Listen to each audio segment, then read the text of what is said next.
அன்பான பிள்ளைகளே, எனக்கு மட்டும் ஏன் இந்த பிரச்சனை, எனக்கு மட்டும் ஏன் இந்த பாரம், எனக்கு மட்டும் ஏன் இந்த பிரச்சனை வந்துச்சு அப்படின்னு சொல்லி கவலையோடு துக்கத்தோடு நீங்கள் இருக்கிறீங்களா? என் பிரச்சனையை யார் மாற்றுவாங்க அப்படின்னு சொல்லி நீங்கள் நினச்சிட்ருக்கீங்களா? ஆனால் உங்கள் பிரச்சனையை மாற்ற ஒருவர் இருக்கிறார். சங்கீத புஸ்தகம் 55:22 சொல்லுகிறது, கர்த்தர் மேல் உன் பாரத்தை வைத்துவிடு, அவர் உன்னை ஆதரிப்பார் என்று சொல்லி.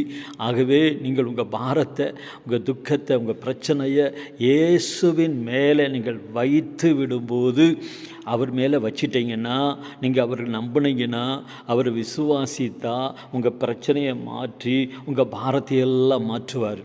அவர் தான் சொல்கிறார், இயேசு சொல்லுகிறார், என் மேலே உங்கள் பாரத்தை வச்சுருங்க, உங்கள் பாரத்தை நான் சுமக்கிறேன், சிலுவையில் உங்களுக்காக நான் ரத்தம் சிந்தினேன், என் ஜீவனையே கொடுத்தேன்னு சொல்கிறார். நீங்கள் அவர் மேலே உங்கள் பாரத்தை வைங்க. இன்றைக்கே அவருடைய சந்தோஷம் உங்கள் நிறைவாய் ஆட்கொள்ளும். ஆமேன்.